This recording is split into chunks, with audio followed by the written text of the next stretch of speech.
माननीय प्रधानमंत्री जी,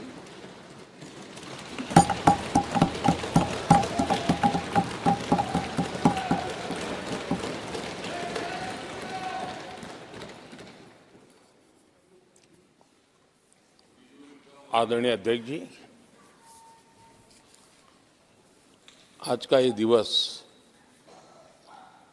लोकतंत्र की एक महान परंपरा का महत्वपूर्ण दिवस है।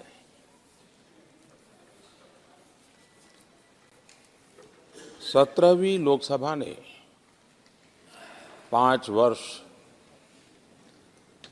देश सेवा में जिस प्रकार से अनेकविध महत्वपूर्ण निर्णय किए, अनेक चुनौतियों को सबने अपने सामर्थ्य से देश को उचित दिशा देने का प्रयास, एक प्रकार से आज का दिवस हम सबकी उन 5 वर्ष की वैचारिक यात्रा का, राष्ट्र को समर्पित उस समय का,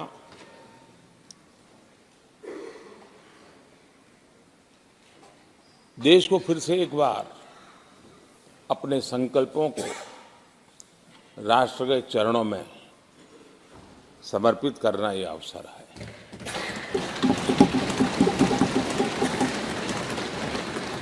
ये 5 वर्ष देश में रिफॉर्म, परफॉर्म एंड ट्रांसफॉर्म, ये बहुत रेयर होता है कि रिफॉर्म भी हो, परफॉर्म भी हो और हम ट्रांसफॉर्म होता अपनी आंखों के सामने देख पाते हो, एक नया विश्वास भरता हो। ये अपने आप में 17वीं लोकसभा से आज देश अनुभव कर रहा है और मुझे पक्का विश्वास है कि देश 17वीं लोकसभा को जरूर आशीर्वाद देता रहेगा।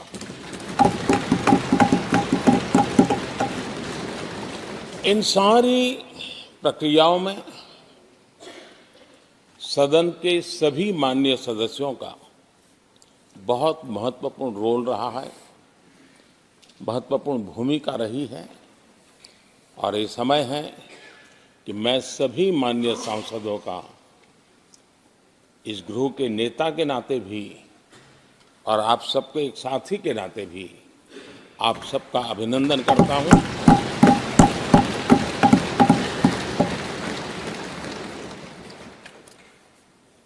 विशेष रूप से आदरणीय अध्यक्ष जी, मैं आपके प्रति भी हृदय से बहुत बहुत आभार व्यक्त करता हूं।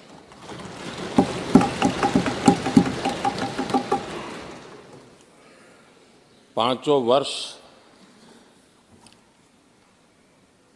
कभी कभी सुमित्रा जी मुक्त हास्य करती थी, लेकिन आप हर पल आपका चेहरा मुस्कान से भरा रहता था।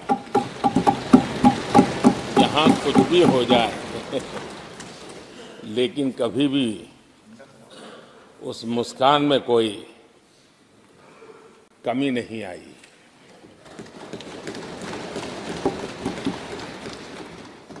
अनेकविध परिस्थितियों में आपने बहुत ही संतुलित भाव से और सच्चे अर्थ में निष्पक्ष भाव से इस सदन का मार्गदर्शन किया, सदन का नेतृत्व किया।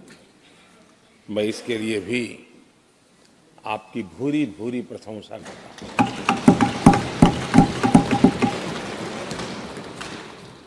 आक्रोश के पल भी आए, आरोप के भी पल आए, लेकिन आपने पूरे धैर्य के साथ इन सभी स्थितियों को संभालते हुए और एक सूझबूझ के साथ आपने सदन को चलाया हम सबका मार्गदर्शन किया, इसके लिए भी मैं आपका आभारी हूं। आदरणीय सभापति जी, इस 5 वर्ष में इस सदी का सबसे बड़ा संकट पूरी मानव जात ने झेला।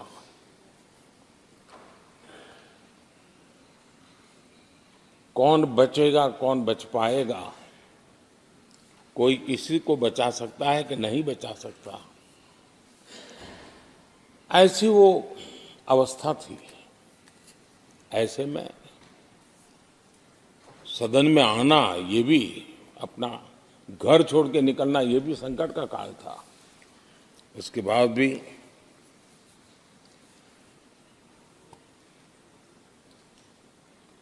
जो भी नई व्यवस्थाएं करनी पड़ी, आपने उसको किया। देश के काम को रुकने नहीं दिया। सदन की गरिमा भी बनी रहे और देश के आवश्यक कामों को जो गति देनी चाहिए, वो गति भी बनी रहे। और उस काम में सदन की जो भूमिका है, वो रत्ती भर भी पीछे न रहे। इसको आपने बड़ी कुशलता के साथ संभाला और दुनिया के लिए एक उदाहरण के रूप में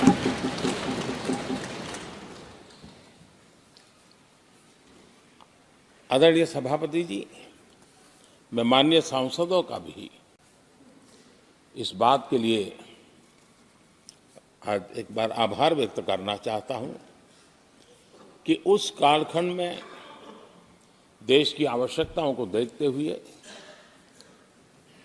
सांसद निधि छोड़ने का प्रस्ताव माननीय सांसदों के सामने रखा और एक पल के विलंब के बिना सभी माननीय सांसदों ने सांसद निधि से मुक्त।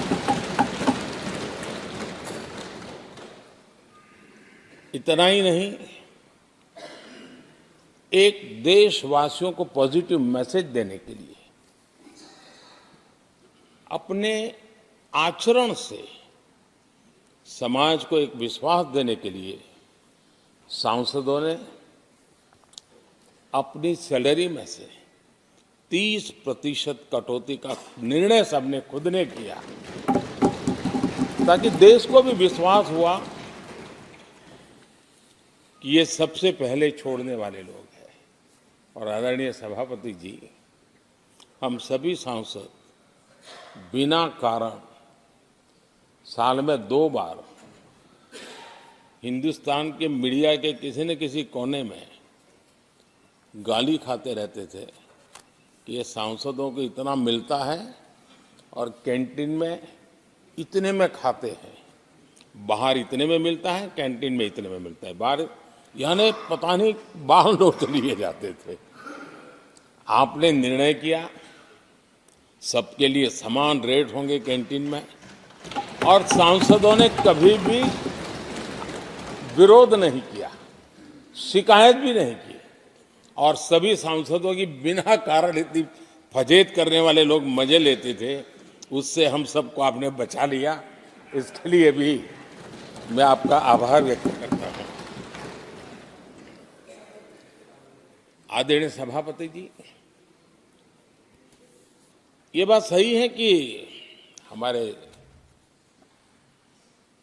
कई लोकसभा के, चाहे 17वीं हो, 16वीं हो, 15वीं हो,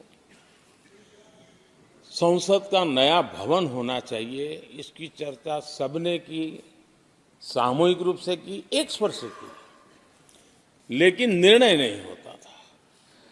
ये आपका नेतृत्व है जिसने निर्णय किया, चीजों को आगे बढ़ाया, सरकार के साथ अनेक मीटिंगें की, और उसी का परिणाम है कि आज देश को ये नया संसद भवन प्राप्त हुआ है।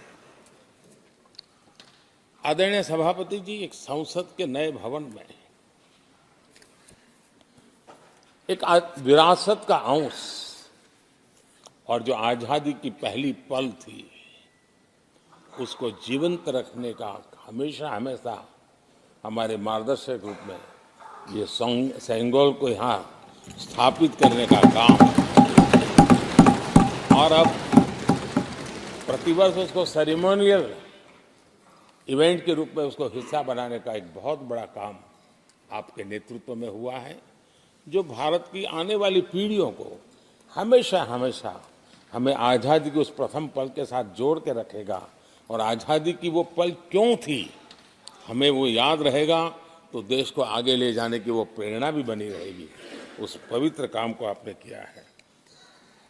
आदरणीय सभापति जी, ये भी सही है कि इस कालखंड में G20 की अध्यक्षता का भारत को मिली। भारत को बहुत सम्मान मिला। देश के हर राज्य ने अपने अपने तरीके से विश्व के सामने भारत का सामर्थ्य और अपने राज्य की पहचान बखूबी प्रस्तुत की, जिसका प्रभाव आज भी विश्व के मन पर है।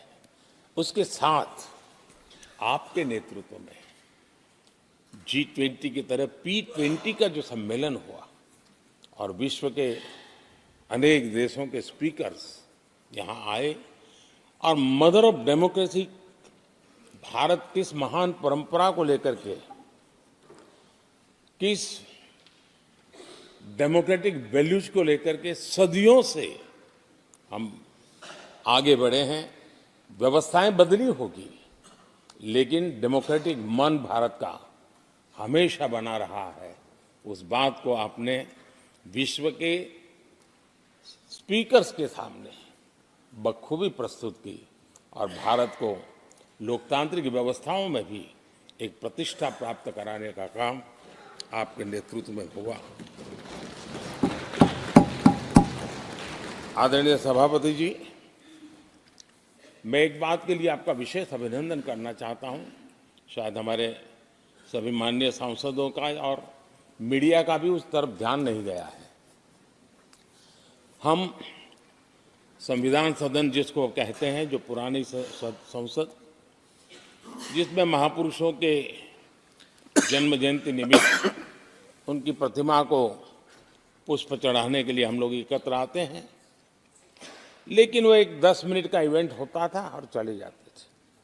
आपने देश भर में इन महापुरुषों के लिए वक्तृत्व स्पर्धा, निबंध स्पर्धा का एक अभियान चलाया। उसमें से जो बेस्ट ऑरेटर होते थे और बेस्ट एसेज होते थे, हर राज्य से 2-2 बालक उस दिन दिल्ली आते थे, और उस महापुरुष की जन्म जयंती के समय, पुष्प वर्षा के समय वो मौजूद रहते थे, देश के नेताओं को, और बाद में वो पूरा दिन भर रह करके उस पर अपना व्याख्यान देते थे। वे दिल्ली के अन्य स्थान पर जाते थे, वो सांसद की गतिविधियों को समझते थे। यानी अपने ये निरंतर प्रक्रिया चला करके देश के लाखों विद्यार्थियों को भारत की संसदीय परंपरा से जोड़ने का बहुत बड़ा काम किया, और ये परंपरा ये आपके खाते में रहेगी, और आने वाले समय में हर कोई बड़े गौरव के साथ इस परंपरा को आगे बढ़ाएगा। मैं इसके लिए भी आपका अभिनंदन करता हूं। आदरणीय अध्यक्ष जी, संसद की लाइब्रेरी जिसको उपयोग करना चाहिए वो कितना कर पाते थे वो तो मैं नहीं कह सकता हूं, लेकिन आपने उसके दरवाजे सामान्य व्यक्ति के लिए खोल दिए। ज्ञान का ये खजाना, परंपराओं की विरासत, उसको आपने जन सामान्य के लिए खोल करके बहुत बड़ी सेवा की है। मैं इसके लिए भी आपका हृदय से अभिनंदन करता हूं। पेपरलेस पार्लियामेंट, डिजिटलाइजेशन, आपने आधुनिक टेक्नोलॉजी हमारी व्यवस्था में कैसे बने। शुरू में कुछ साथियों को दिक्कत रही, लेकिन अब सब इसके आदी हो गए हैं। सब मैं देखता हूं, जब यहाँ बैठे हैं तो कुछ न कुछ करते रहते हैं। तो अपने आप में एक बहुत बड़ा काम आपने किया है। ये एक स्थायी व्यवस्थाएं आपने निर्माण की है। मैं इसके लिए आपका बहुत आभार व्यक्त करता हूं। आदरणीय अध्यक्ष जी, आपकी कुशलता और माननीय सांसदों की जागरूकता, उन सबका संयुक्त प्रयास मैं कह सकता हूं कि जिसके कारण 17वीं लोकसभा की प्रोडक्टिविटी करीब करीब 97% रही है।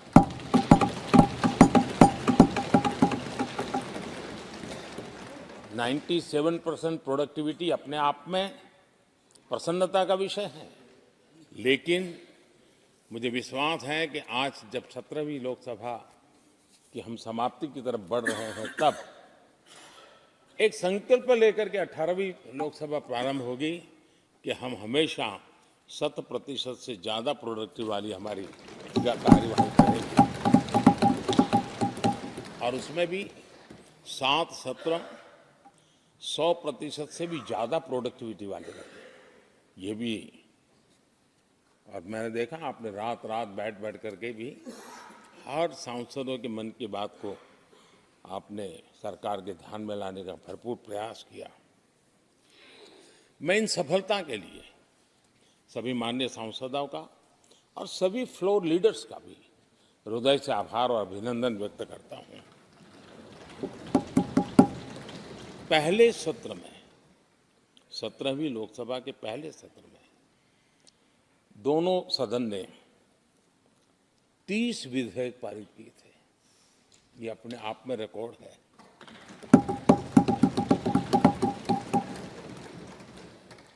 और एक नए नए बेंचमार्क 17वीं लोकसभा ने बनाए हैं। आदरणीय अध्यक्ष जी, आजादी के 75 वर्ष पूरा होने का उत्सव, हम सबको कितना बड़ा सौभाग्य मिला कि ऐसे अवसर पर हमारे सदन ने अत्यंत महत्वपूर्ण कामों को नेतृत्व किया। हर स्थान पे हुआ। शायद ही कोई सांसद ऐसा होगा कि जिसने आज़ादी के 75 वर्ष को लोकोत्सव बनाने में अपने अपने क्षेत्र में भूमिका अदा न की हो। यानी सचमुच में आज़ादी के 75 वर्ष को देश ने जी भर करके उत्सव से बनाया, और उसमें हमारे माननीय सांसदों की और इस सदन की बहुत बड़ी भूमिका रही है। हमारे संविधान लागू होने के 75 वर्ष, ये भी अवसर इसी समय इसी सदन को मिला है, इसी सभी माननीय सांसदों को मिला है। और संविधान की जो भी जिम्मेवारियां, उसकी शुरुआत यहाँ से होती है, और उनके साथ ये जुड़ना ये अपने आप में बहुत बड़ी प्रेरक है। आदरणीय अध्यक्ष जी, इस कार्यकाल में बहुत ही रिफॉर्म्स हुए हैं और गेम चेंजर है। 21वीं सदी के भारत की मजबूत नींव उन सारी बातों में नजर आती है। एक बड़े बदलाव की तरफ तेज गति से देश आगे बढ़ा है, और इसमें भी सदन के सभी साथियों ने बहुत ही उत्तम मार्गदर्शन किया है, अपनी हिस्सेदारी जताई है, और देश, हम संतोष से कह सकते हैं कि हमारी अनेक पीढ़ियां जिन बातों का इंतजार करती थी, ऐसी बहुत से काम इस 17वीं लोकसभा के माध्यम से पूरे हुए। पीढ़ियों का इंतजार खत्म हुआ। अनेक पीढ़ियों ने एक संविधान, इसके लिए सपना देखा था, लेकिन हर पल उस संविधान में एक दरार दिखाई देती थी, एक खाई नजर आती थी, एक रुकावट चुभती थी।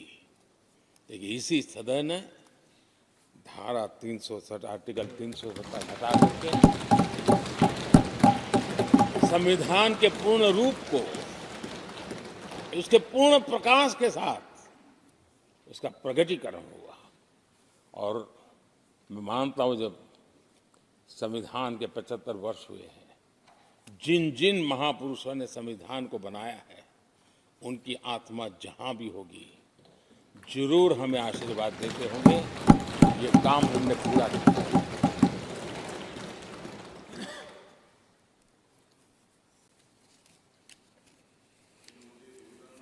कश्मीर के भी,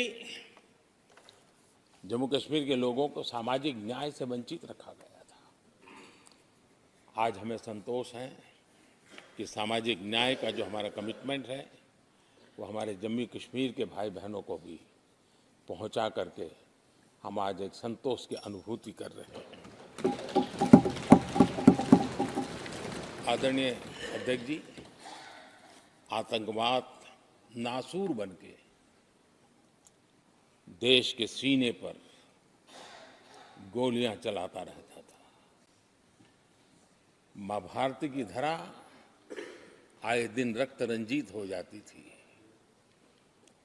देश के अनेक वीर होनहार लोग आतंकवाद के कारण बलि चढ़ जाते थे। हमने आतंकवाद के विरुद्ध सख्त कानून बनाए, इसी सदन ने बनाए। मुझे पक्का विश्वास है कि उसके कारण जो लोग ऐसी समस्याओं का लिए जूझते हैं, उनको एक बल मिला है, मानसिक रूप के उनका कॉन्फिडेंस बढ़ा है, और भारत को पूर्ण रूप से आतंकवाद से मुक्ति का उसमें एक एहसास हो रहा है, और वो सपना भी सिद्ध होके रहेगा।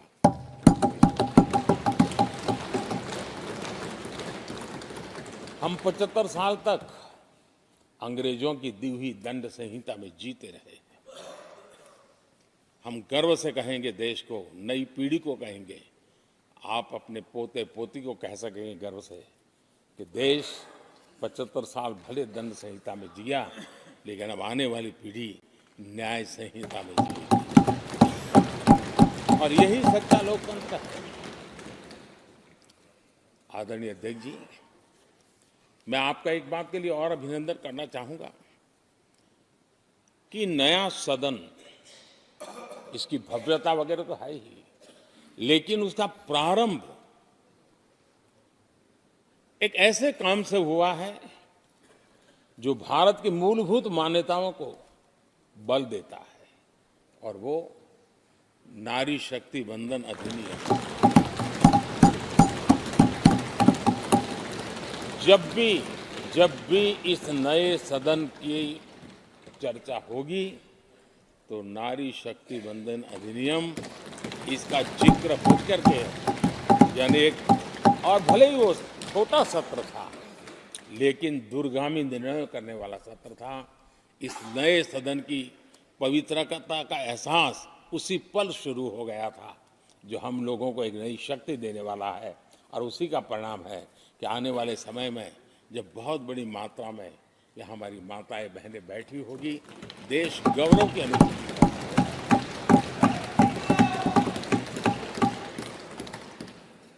3 तलाक, कितने उतार चढ़ाव से हमारी मुस्लिम बहनें इंतजार कर रही थी।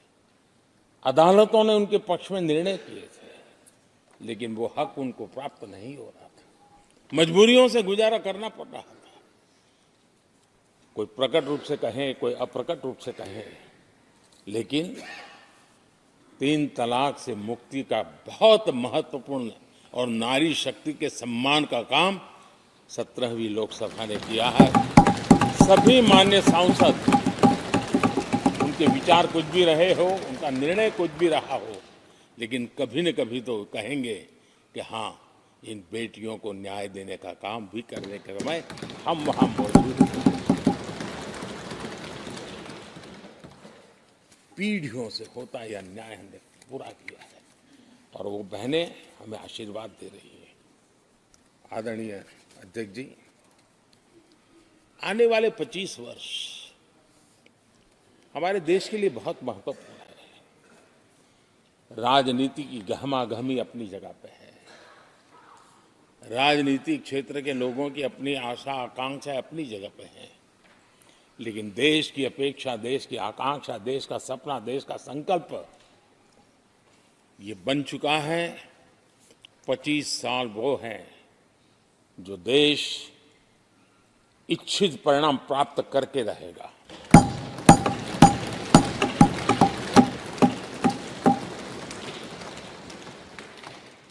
उन्नीस में जब महात्मा गांधी जी ने दांडी की यात्रा की थी, नमक का सत्याग्रह था, घोषणा होने के पहले लोगों को सामर्थ्य नजर नहीं आया था। चाहे स्वदेशी आंदोलन हो, चाहे सत्याग्रह की परंपरा हो, चाहे नमक का सत्याग्रह हो, उस समय तो घटनाएं छोटी लगती थी, लेकिन 1947 वो 25 साल का कालखंड, उसने देश के अंदर वो जज्बा पैदा कर दिया था। हर व्यक्ति के दिल में वो जज्बा पैदा कर दिया था कि अब तो आजाद होकर रहना है। मैं आज देख रहा हूं कि देश में वो जज्बा पैदा हुआ है। हर गली मोहल्ले में हर बच्चे के मुंह से निकला है कि 25 साल में हम विकसित भारत बना के रहेंगे। इसलिए ये 25 साल मेरी देश की युवा शक्ति के अत्यंत महत्वपूर्ण कालखंड है, और हम में से कोई ऐसा नहीं होगा जो नहीं चाहता होगा कि 25 साल में देश विकसित भारत न बने। हर किसी का सपना है। कुछ लोगों ने सपने को संकल्प बना लिया है, कुछ लोग शायद संकल्प बनाते देर हो जाएगी, लेकिन जुड़ना हर एक को होगा। और जो जुड़ भी नहीं पाएंगे और जीवित होंगे तो फल तो जरूर खाएंगे। ये मेरा आदरणीय अध्यक्ष जी, ये 5 वर्ष युवाओं के लिए बहुत ही ऐतिहासिक कानून भी बने हैं। व्यवस्था में पारदर्शिता लाकर युवाओं को नए मौके दिए गए हैं। पेपर लीक जैसी समस्या जो हमारे युवाओं को चिंतित करती थी, हमने बहुत ही कठोर कानून बनाया है ताकि उनके मन में जो सवाल या निशान था और उनको व्यवस्था के प्रति उनका गुस्सा था, उसको एड्रेस करने का सभी माननीय सांसदों ने देश के युवाओं के मन के भाव को समझ करके बहुत ही महत्वपूर्ण निर्णय किया है।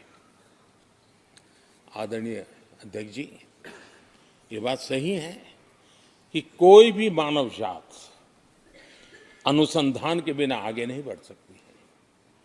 उसको नित्य परिवर्तन के लिए अनुसंधान अनिवार्य होते हैं, और मानव जात का लाखों साल का इतिहास गवाह है कि हर काल में अनुसंधान होते रहे हैं, जीवन बढ़ता चला गया है, जीवन का विस्तार होता गया है। इस सदन ने विधिवत रूप से कानूनी व्यवस्था खड़ी करके अनुसंधान को प्रोत्साहन देने का बहुत बड़ा काम किया है। नेशनल रिसर्च फाउंडेशन, ये कानून आमतौर पर रोजमर्रा की राजनीति की चर्चा का विषय बन नहीं पाता, लेकिन इसके परिणाम बहुत दूरगामी होने वाले हैं, और इतना बड़ा महत्वपूर्ण काम ये 17वीं लोकसभा ने किया है। मुझे पक्का विश्वास है देश की युवा शक्ति में इस व्यवस्था के कारण दुनिया का रिसर्च और का एक हब हमारा देश बन सकता है। हमारे देश की युवा के टैलेंट ऐसी है, आज भी दुनिया की बहुत कंपनी ऐसी हैं जिनके इनोवेशन के काम आज भी भारत में हो रहे हैं, लेकिन एक बहुत बड़ा हब बनेगा, यह मेरा पूरा विश्वास है। आदरणीय अध्यक्ष जी, 21वीं सदी में हमारी बेसिक नीड्स पूरी तरह बदल रही है। कल तक जिसका कोई मूल्य नहीं था, कोई ध्यान नहीं था, वो आने वाले में बहुत अमूल्य बन चुका है। जैसे डेटा, पूरी दुनिया में चर्चा है डेटा का सामर्थ्य क्या होता है। हमने डेटा प्रोटेक्शन बिल ला करके पूरी भावी पीढ़ी को सुरक्षित कर दिया है। पूरी भावी को एक नया शस्त्र हमने उसके हाथ में दिया है, जिसके आधार पर वो अपने भविष्य को बनाने के लिए इसका सही इस्तेमाल भी करेंगे। और digital personal data protection act, ये हमारी 21वीं सदी की पीढ़ी को और दुनिया के लोगों को भी भारत के इस एक्ट के प्रति रुचि बनी हुई है। दुनिया के देश उसका अध्ययन करते हैं, अपने अपना नई नई व्यवस्था अनुकूल करने के लिए प्रयास कर रहे हैं। और डाटा का उपयोग कैसे हो, उसकी भी उसमें गाइडलाइंस है। अनेक प्रकार से प्रोटेक्शन का पूरा प्रबंध करते हुए इसका सामर्थ्य कैसे आए, जिस डेटा को लोगों गोल्ड माइन कहते हैं, न्यू ऑयल कहते हैं, मैं समझता हूँ वो सामर्थ्य भारत को प्राप्त हो। और भारत इस शक्ति के इसलिए विशेष है क्योंकि विविधताओं से भरा हुआ देश है। हमारे पास जिस प्रकार की जानकारी और हमारे साथ जुड़े हुआ डेटा जो जनरेट होता है, सिर्फ हमारा रेलवे पैसेंजर्स का डेटा कोई देख ले, दुनिया के लिए बहुत बड़ा संशोधन का विषय बन सकता है। उसकी ताकत को हमने पहचान करके इस कानूनी व्यवस्था को दिया है। आदरणीय अध्यक्ष जी, जल थल नभ, इस सदियों से इन क्षेत्रों की चर्चा चली है, लेकिन अब समुद्री शक्ति और स्पेस की शक्ति और साइबर की शक्ति, एक ऐसी त्रिविध शक्तियों का मुकाबला करने की आवश्यकता खड़ी हुई है। और विश्व जिस प्रकार के संकटों से गुजर रहा है और विश्व में जिस प्रकार के विचारे प्रभाव पैदा करने का प्रयास कर रहे हैं, तब इन क्षेत्रों में हमें सकारात्मक सामर्थ्य भी पैदा करना है और नकारात्मक शक्तियों से अपने आप को, हर चुनौतियों को चुनौती लेने का सामर्थ्य भी बनाना है। और उसके लिए आवश्यक स्पेस से जुड़े रिफॉर्म्स बहुत अनिवार्य थे और बहुत दूरगामी दृष्टि के साथ स्पेस के रिफॉर्म का काम हमारे यहाँ हुआ है। आदरणीय अध्यक्ष जी, देश ने जो आर्थिक रिफॉर्म किए हैं उसमें 17वीं के लोकसभा के सभी माननीय सांसदों की बहुत बड़ी भूमिका रही है। बीते वर्षों में हजारों कंप्लायंसेस बेवजह हम जनता जनार्दन को ऐसी चीजों में उलझाए रखा। ये गवर्नेंस की एक ऐसी विकृत व्यवस्था विकसित हो गई, उसमें से मुक्ति दिलाने का बहुत बड़ा काम हमारे यहाँ हुआ है। और इसके लिए भी ये सदन का मैं आभारी हूँ। यानी इस प्रकार के कंप्लायंसेस के बोझ में सामान्य व्यक्ति तो दब जाता है। और मैंने तो एक बार लाल किले से भी कहा था,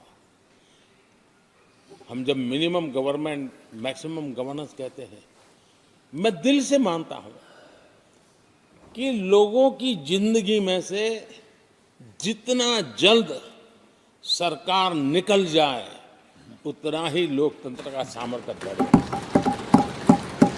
रोजमर्रा की जिंदगी में हर डगर पे सरकार टांग क्यों अड़ाए?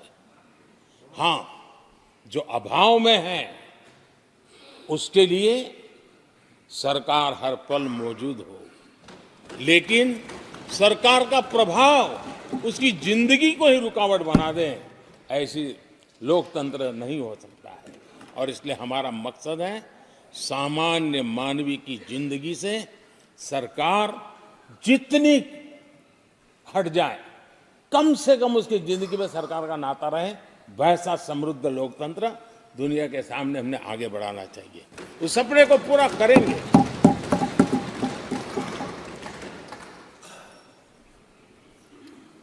आदरणीय अध्यक्ष जी, companies act, limited liability partnership act,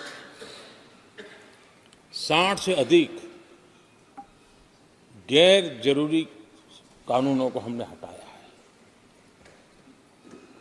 ease of doing business, इसके लिए ये बहुत बड़ी आवश्यकता थी, क्योंकि अब देश को आगे बढ़ना है तो बहुत सारी रुकावटों से बाहर आना पड़ेगा।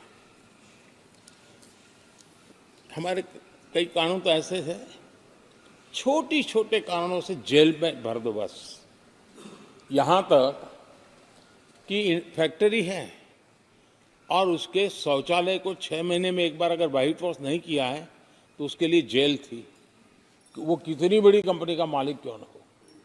अब ये जो एक प्रकार की जो अपने आप को बड़े लेफ्ट लिबरल कहते हैं, उन लोगों की आइडियोलॉजी, और देश में ये तुमारशाही का जमाना, उन सारों से मुक्ति दिलाने का हमें भरोसा होना चाहिए भाई।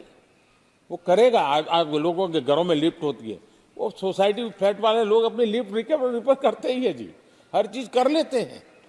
तो ये जो समाज पर, नागरिक पर भरोसा करने का काम, बहुत तेजी से बढ़ाने का काम 17वीं लोकसभा ने किया है। और इसके लिए जन विश्वास एक्ट, मैं समझता हूं 180 से ज्यादा प्रावधान डीक्रिमिनलाइज करने का काम किया है। जो मैं कहा छोटी छोटी बात में जेल में डाल देना, ये डीक्रिमिनलाइज करके हमने नागरिक को ताकत दी है। वो इसी सदन ने किया है, यही माननीय सांसदों ने किया है। कोर्ट की चक्कर से जिंदगी बचाने के लिए बहुत महत्वपूर्ण काम, कोर्ट के बाहर विवादों से मुक्ति, उस दिशा में एक महत्वपूर्ण काम, मध्यस्थता का कानून, उस दिशा में भी इसी माननीय सांसदों ने बहुत बड़ी भूमिका अदा की। जो हमेशा हाशिए पर था, किनारे पर थे, जिनको कोई पूछता नहीं था,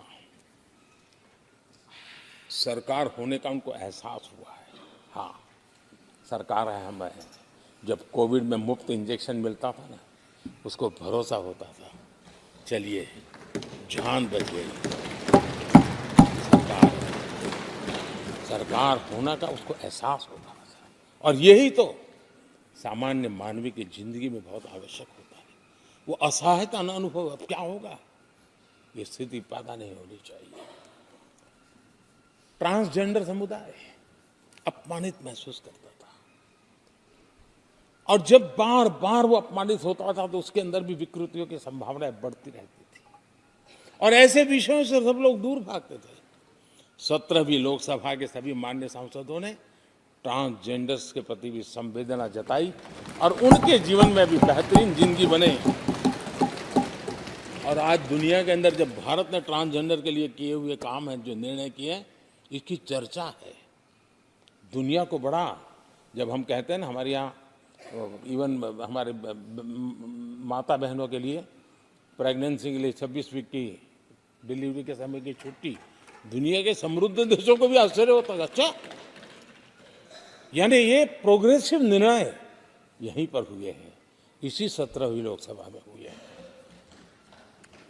हमने ट्रांसजेंडर को एक पहचान दी है। अब तक करीब 16-17 हजार ट्रांसजेंडर को उनका आइडेंटिटी कार्ड दिया गया है, ताकि उनके जीवन को, और मैंने देखा अब तो मुद्रा योजना से पैसे लेकर के छोटा मोटा वो बिजनेस करने लगी, वो कमाने लगी है। पद्मा अवार्ड हमने ट्रांसजेंडर को दिया है, एक सम्मान की जिंदगी जीने के लिए। सरकार से जुड़ी अनेक योजनाओं का लाभ जो अब तक उनको मिलता नहीं था, मिलना प्रारंभ हुआ है। वो सम्मानीय जिंदगी। आदरणीय अध्यक्ष जी, बहुत विकट काल में हमारा समय गया, क्योंकि 1.5-2 साल कोविड ने हमारे पर बहुत बड़ा दबाव डाला, लेकिन उसके बावजूद भी 17वीं लोकसभा देश के लिए बहुत उपकारक रही है, बहुत अच्छे काम किए हैं। लेकिन उस समय हमने कई साथियों को भी खो दिया है। हो सकता है अगर आज वो हमारे बीच होते तो आज इस विदाई समारोह में मौजूद होते, लेकिन बीच में ही कोविड के कारण हमें अपने बहुत होनहार साथियों को खोना पड़ा। उसका दुख हमेशा हमेशा हमारे रहेंगे। आदरणीय अध्यक्ष जी, 17वीं लोकसभा का अंतिम सत्र और अंतिम आवर ही समझ लीजिए है। लोकतंत्र और भारत की यात्रा अनंत है, अनेक, और ये देश किसी पर्पज के लिए है, उसका कोई लक्ष्य है, वो पूरी मानव जात के लिए। चाहे श्री अरविंदो ने देखा हो, चाहे स्वामी विवेकानंद जी ने देखा हो, लेकिन आज उन शब्दों में, उस विजन में सामर्थ्य था, वो हम आंखों के सामने देख पा रहे हैं। दुनिया जिस प्रकार से भारत के महात्म्य को स्वीकार कर रही है, भारत के सामर्थ्य को स्वीकारने लगी है, और उसको, उस यात्रा को हमें और शक्ति के साथ आगे बढ़ाना है। आदरणीय अध्यक्ष जी, चुनाव बहुत दूर नहीं है। कुछ लोगों को थोड़ी घबराहट रहती होगी, लेकिन ये लोकतंत्र का सहज आवश्यक पहलू है। हम सब उसको गर्व से स्वीकार करते हैं और मुझे विश्वास है कि हमारे चुनाव भी देश की शान बढ़ाने वाले, लोकतंत्र की हमारी जो परंपरा है पूरे विश्व को अचंभित करने वाले अवश्य रहेंगे, ये मेरा पक्का विश्वास है।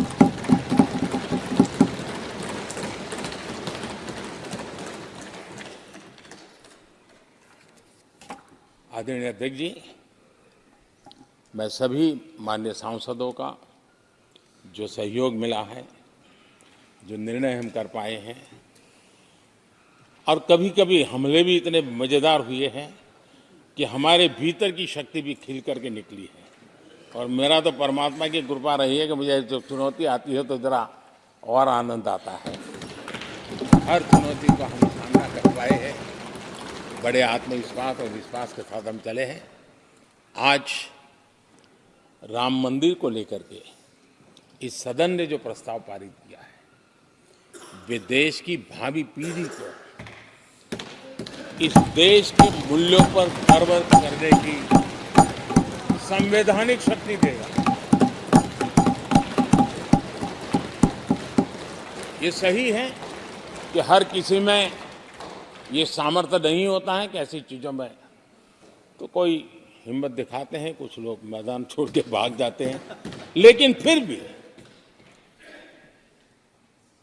भविष्य के रिकॉर्ड को देखेंगे तो आज जो व्याख्यान वो हुए हैं, जो बातें रखी गई हैं, उसमें संवेदना भी है, संकल्प भी है, सहानुभूति भी है और सबका साथ सबका विकास के मंत्र को आगे बढ़ाने का उसमें तत्व भी है। यह देश बुरे दिन कितने ही क्यों न गए हो, हम भावी पीढ़ी के लिए कुछ न कुछ अच्छा करते रहेंगे। ये सदन हमें वो प्रेरणा देता रहेगा और हम सामूहिक संकल्प से, सामूहिक शक्ति से उत्तम परिणाम भारत की नौजवान पीढ़ी की आशा आकांक्षा के अनुसार करते रहेंगे। इसी विश्वास के साथ फिर एक बार आपका आभार प्रकट करता हूँ, सभी माननीय सांसदों का आभार प्रकट करता हूँ। बहुत बहुत धन्यवाद।